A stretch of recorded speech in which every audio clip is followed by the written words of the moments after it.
Généralement, j'ironise en commençant par cette phrase qui va devenir mythique. Merci d'être venus aussi nombreux, cette fois-ci, c'est vrai. Alors, merci d'être venus aussi nombreux pour parler Syrie, pour parler des enjeux de ce qui se passe là-bas. Pour évoquer ce sujet, nous avons, au Mardi de l'Info, du Club de la Presse, travaillé en partenariat avec CCFD Terre Solidaire et puis avec le CRDTM, qui était notre invité il y a pas plus de 15 jours, et dont l'exposition est encore sur les murs du reste. Camille Leprince, vous êtes chargé de mission Machrek-Maghreb au CCFD Terre Solidaire, donc. Avec vous, Racha Abazian, vous êtes franco-syrienne. Vous êtes en France depuis l'âge de 12 ans, c'est-à-dire il y a 2 ou 3 ans. Non, vous préciserez tout à l'heure. Vous êtes présidente depuis 2012, ça c'est vrai. Vous êtes présidente depuis 2012 de l'association Syrie moderne, démocratique et laïque. C'est une association qui a été créée pour sensibiliser l'opinion française sur les enjeux de la révolution syrienne et sur les enjeux de ces valeurs humanistes universelles. Ai-je lu dans la fiche de présentation que vous avez envoyée. Jamila Maklouf va m'aider à animer cette soirée. Vous êtes évidemment tout autant acteur, puisque le but de ce type de rencontre, c'est que justement ce soit une rencontre, donc échange avec le public. Si jamais j'oublie de vous céder le micro ou la parole, n'oubliez pas de protester. La Syrie, donc, le deuxième round des négociations qui était menée sous l'égide de l'ONU. Ce deuxième round s'est achevé ce week-end. 0 résultat tangible, en tout cas. Pas de progrès. Je ne sais pas si un rendez-vous a été pris prochainement. Je pense que oui, mais ça n'est pas... Même là, nous ne sommes sûrs de rien. Depuis l'ouverture des négociations, il y a à peu près, il y a eu environ 5000 morts de plus en Syrie. Cela porte le bilan, depuis 3 ans, à près de 140 000 morts, 136 000 très exactement. Parmi ces victimes, il y a près de 48 000 civils, dont 7 000 enfants. Je ne vais pas vous abreuver de chiffres, mais c'est quand même important de le rappeler. 7 000 enfants, 5 000 femmes, 53 000 soldats et membres des milices pro-Assad et 31 600 combattants anti-Assad. À cela s'ajoutent de nombreux enfants torturés, le largage de bombes, 2,5 millions de réfugiés, nous en avons consacré du temps tout à l'heure, une aide humanitaire qui a du mal à parvenir à la population. On a la pression, finalement, que pendant que les négociations sont dans l'impasse, le régime syrien gagne du temps. Est-ce que c'était prévu? Est-ce que ce retournement de situation était prévu? Ça a beaucoup évolué ces derniers temps, en tout cas. Et de toute façon, on peut se demander si l'objet des négociations qui portaient sur la mise en place d'une autorité gouvernementale provisoire, on peut se demander si l'objet de cette négociation peut même être discuté, puisque ces négociations, je le disais, n'ont abouti pour rien.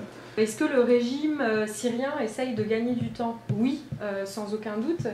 On voit bien qu'il y a eu depuis le début 0 volonté réelle de négociation. Depuis le début, que ce soit par des émissaires politiques ou que ce soit directement le président Assad, il y a toujours eu des prises de position disant que la solution serait sur le champ de bataille. C'est quand même des propos qui ont été tenus.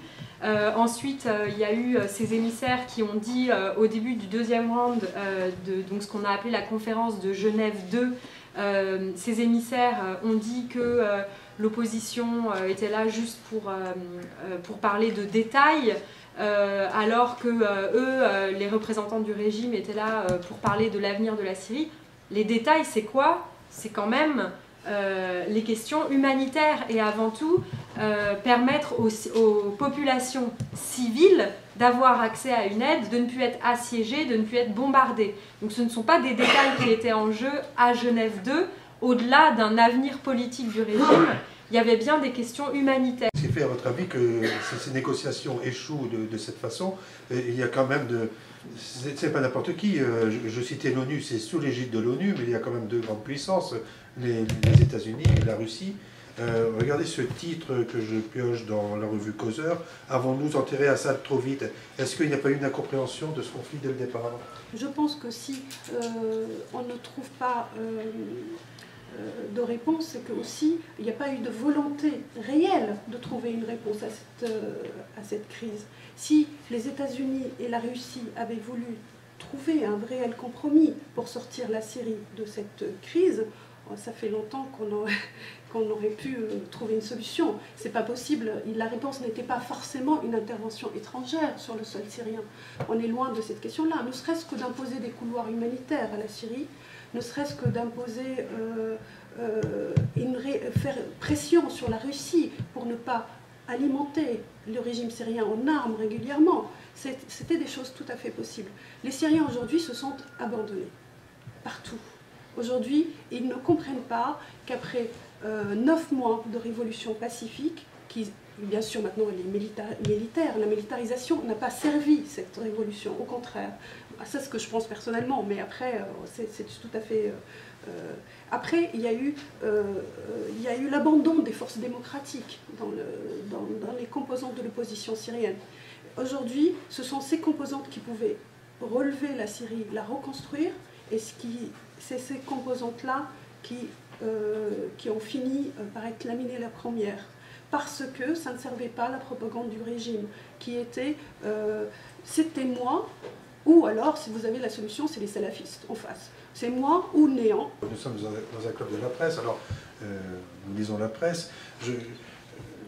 Il y avait ça n'est pas récent je crois, mais il y avait une pancarte dans une ville syrienne, je ne sais plus laquelle, ça n'était pas Homs, en tout cas ça n'était pas dans le quartier de Homs, où on pouvait lire, alors c'était écrit en arabe, mais moi je vais vous donner la traduction française, et je te demandais, Jamila, peut-être ton éclairage là-dessus. Nul n'est légitime hors du peuple, et sans lui il n'y a aucune légitimité. Charia, les mots ne sont pas tout à fait les mêmes, ils se ressemblent. Ici, on a tendance à les confondre. On a parlé de charia. En arabe, c'est al-shara'iya et al-sharia. Sharia, c'est pas pareil. Bon, ils viennent de la même racine. En arabe, c'est al-shara'iya. Sharia, ça veut dire légitimité. Et al-sharia, c'est... Sharia, c'est le devoir religieux. Après, on a Shara'iya, al-Mashrou'iya, c'est l'égalité. Donc, les trois sont de la même famille, mais signification sont un peu différents. Donc, Shara'iya, c'est le système qui est basé sur l'autorité juridique ou bien morale qui permettent de recevoir les accords des citoyens.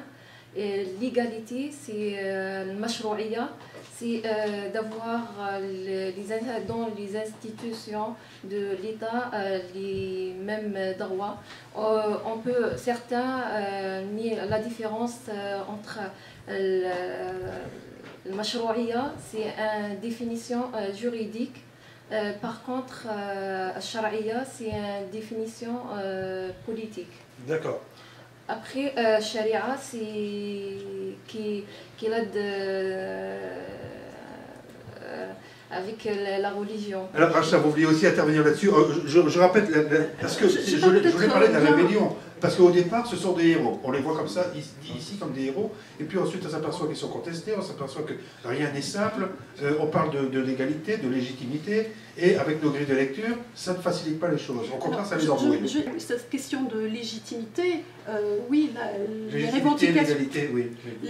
La légitimité de ce qui s'est passé, en tout cas, des revendications du peuple syrien, elles sont tout à fait légitimes après 40 ans de totalitarisme sanglant. Ibrahimi s'excuse près du peuple syrien qui n'a pas réussi à régler ou bien à trouver une solution de la situation. Déjà, Genève 2 était partie sur, à mon avis, sur un déséquilibre énorme. Il n'y a rien, la condition c'était négocier comment, qui, avec qui négociait avec qui? On a forcé une opposition à négocier avec un régime dont elle ne demandait qu'une chose, c'est la dissolution. Voilà. Donc il y a les vraies négociations, c'est-à-dire le vrai pouvoir, c'était de... Enfin, à mon avis, tout ce que on voulait obtenir comme avancée à Genève 2, c'était de pouvoir au moins assurer une aide humanitaire à la population actuellement, ou de garantir un cessez-le-feu et une petite stabilité. C'était à peu près ça les principaux objectifs. En tout cas, le sentiment de beaucoup de Syriens, c'est se sentir un tout petit peu abandonnés, et qu'après 3 ans d'agonie, parce que c'est ce qu'ils ressentent, après 3 ans de souffrance, rien. Voilà, rien. Avant d'aller plus loin, peut-être des questions La situation en Syrie est très complexe. Elle est complexe pourquoi? Parce que le pays lui-même, il est un petit peu...